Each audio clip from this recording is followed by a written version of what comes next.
Hey guys, OptoBags here with the great, wonderful Oleg Volk again. Hello, good to be here. So we've talked about it before, but I was talking with Oleg and we were kind of discussing the wonders of it, and so we wanted to come back and talk a little bit more. And I wanted to get Oleg your perspective on this wonderful item, the Henry Survival Rifle. So Henry Survival Rifle, of which we're both rather fond, is a takedown that becomes a compact, fairly discreet, and mostly waterproof package. So that this can survive being in the rain, can survive being dropped in the lake, so that you can fish it out later, it won't sink. And this has been through many iterations. It started out as an Armalite product, which was decent, starred in quite a few movies as some sort of high-tech weapon. James Bond used one. Was taken over by Charter Arms. Their try was not exactly reliable, and then turned into a Henry product, which is both reliable and accurate. Love Henry. About half a year ago, I reviewed this rifle for All Outdoor and found that it was good enough with just iron sights to shoot about an inch group at 25 yards, which is sufficient for anchoring a squirrel. And these iron sights are peep sights. Yes. It's a reversible peep sight with a small and a large peep sight. And it proved reliable, and it's pretty light, but it is missing one thing that is essential for a carry rifle. Because this is the configuration when closed. This is it completely closed. This is it open. All the difference here is just this is nice camouflage, so you can't see it. So what is it that it is missing? Sling swivels. Now, So- it's kind of hard to put a sling swivel on the front barrel because it does collapse and go into itself. Right. And the other issue with this, you can't really put too much pressure on a lightweight barrel without messing with point of impact. So, what can you do? Some people thought that you could put a sling around the pistol grip. I'll admit, originally I was putting just a piece of paracord and we just used that. And that works, but the rifle does not really balance itself well that way and does not control. So, he brought a product that I thought was quite excellent. There you go.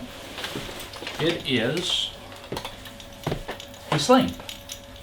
Now, this works as a single point sling, where this gets plugged into the back, or can be a 2-point sling, which is what I would prefer, and it can be carried in the standard muzzle down configuration for being out of the way, and if you need to use it, it comes up like so, or it can run like this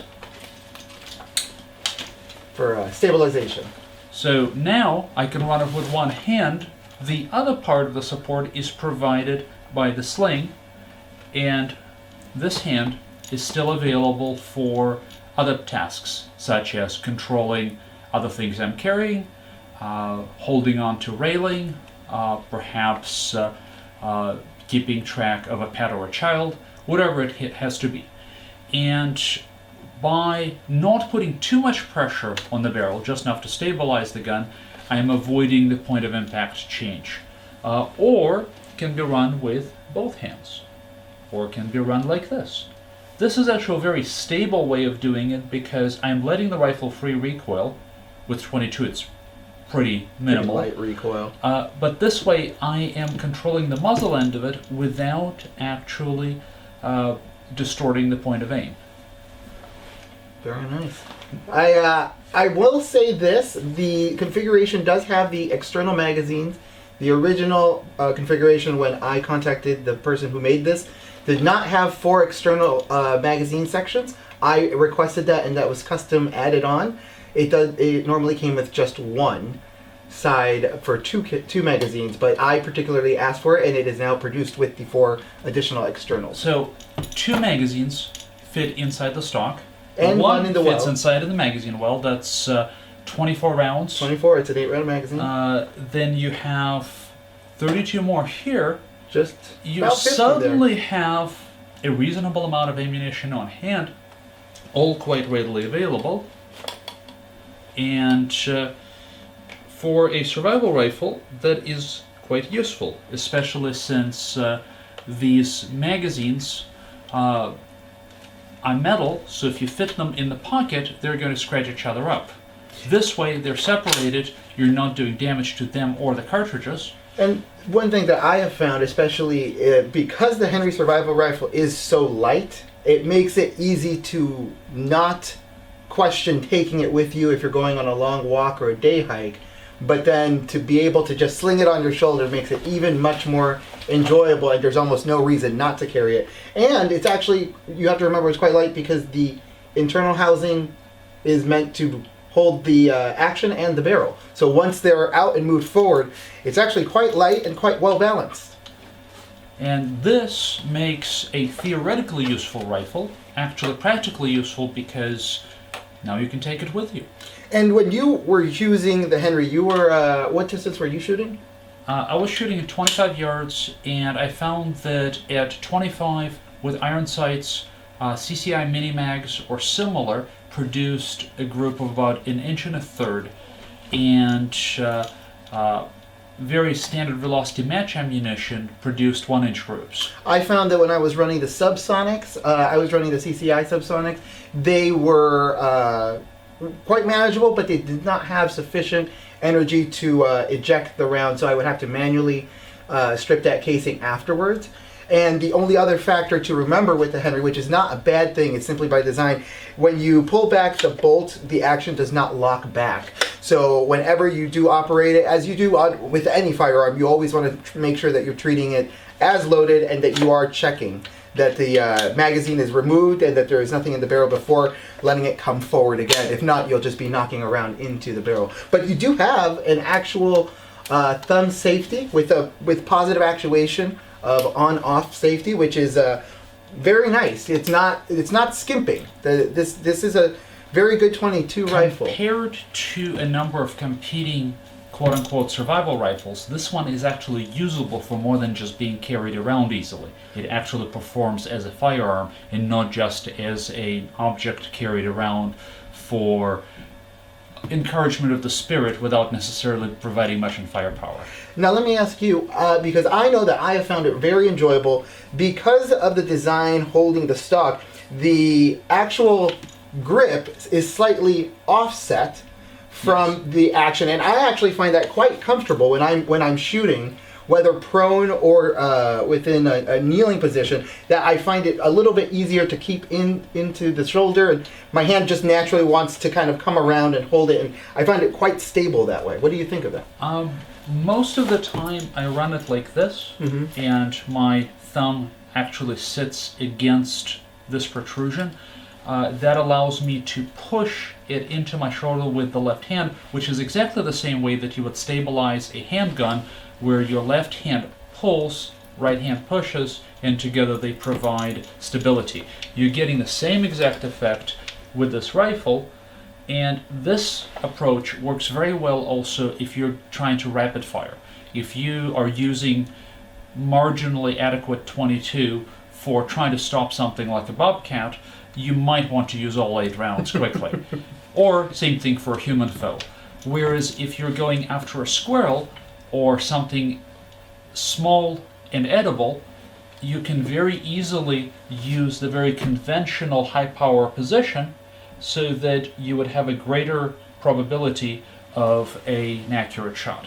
And I'm not going to make it necessarily an apples to apple comparison, but I would not actually personally compare this to the, let's say, Ruger Takedown 1022, because it's not meant to be a lighter gun. It's simply meant to be a 1022 that is easier to stow and carry. Yes. So this is not necessarily meant to be comparable to even a Henry's. I love the 92 reproduction of the Pump 22 because that's a very different animal. Yes. This is very specifically designed to be very light, carry a fixed amount of rounds, and give you the ability to keep this in your hiking bag, in your car, in your truck, so that if you find yourself in the opportunity to, hey, take that possum down, you can quickly take it. And that, and relative to dedicated survival rifles that are single shots, you have a great advantage in handling in that you can handle a magazine holding 8 rounds instead of handling individual cartridges. Especially with gloves on, individual 22s are very hard to chamber in a single shot bolt action, whereas this gives you larger groups of cartridges to handle at the same time. Those cartridges are much more protected against being dropped into the snow or mud, and 8 rounds on tap, or 9 rounds if you top off, is definitely a greater defensive capability than a single shot. And I will say something that you said right at the beginning, relatively waterproof. I have found that just a simple strip of electrical tape around the seam will indefinitely secure it as watertight. Mm-hmm. And it's quite easy to simply take off and replace, and the electrical tape never really gets used up. So I've always found that as a neat little trick that I stumbled upon to essentially secure, which would allow you to, if you needed to, secure it. But the barrel and the actual action receiver are coated with some protection. They have a ABS plastic coating, which allows it to be more weatherproof. The only part of this rifle that I found interesting is that the front sight is movable with just finger pressure. So it has to be protected from impacts, and that is why I would consider the iron sights to be actually backups, and would recommend a small, very low magnification scope, such as 1.5 to 2 power, on this. It does have the 3/18 22 rail on the top. So what's nice is if you do go with the Sling configuration, it does give you the ability to mount and retain the mount and your zero on the scope that you would put on there, which is not a bad thing, especially if you find yourself regularly using it, which you probably will, because it's a fun gun to shoot. And that was my discovery as well, is that I do not do that much backpacking, although I'm still very well aware that ounces become pounds once you go a distance or once you start climbing up. The purpose of this gun is primarily having an option of something with range, because if you're climbing somewhere, you would probably stow it just to avoid damaging the muzzle, and at that point you have your sidearm for protection. It can be run with one hand easier. This is something that gives you more range than a pistol, and theoretically, with the accuracy that it has, even with iron sights, you're good to get a rabbit out to about 50 yards, and gives you the ability to procure your own food. Other uses, recreational, defensive, are secondary to the main purpose of enabling you to be self-sufficient in the wild. But unlike other survivals, like the survival rifles, like you said, they're usually one shot and will require the manual load and unload. This really does give you that sports action to be able to load a magazine and load multiple, whether you want. There's some good 22 ammo there that's hollowed and different. The Stinger's Yes. always nice, and that Stinger runs great in this. And so there are multiple options if you want to just go to say an Appleseed shoot and want to plink, or you just want to pop some cans. Or I would love to see this show up at an Appleseed shoot. I'm planning to take challenge. it to the next Appleseed shoot. So the other thing about this carbine is that the stock is plastic, the barrel is coated with plastic, you have very low heat transfer or cold transfer in winter weather, so that you're not running an all-metal survival gun like some of its competitors that would essentially cause your cheek to attach itself to a metal stock or cause your hands to get cold from just holding it. Yeah, so I love it. I think it's a great little gun, and I'm glad that I was able to show you the Sling here, and I'm going to put the link up for the Sling as well. But make sure that you get yourself a Henry survival rifle, originally the AR-7 by Armalite, and then an attempt by Charter Arms. Good try, guys. Keep trying out there. You got good stuff, though. But Mr. Imperato, Henry Repeating Arms, thanks again for making a great gun. Yeah, good job. And we're around. Click like, subscribe, and also follow Oleg's blog. He does a lot of these kind of reviews where he gives you the raw data. It's not always nice what he says, but it's always the truth. And what's your blog if people want to follow you? It's olegvolk.net/blog. There you go, guys. Check it out, and you guys have a good one.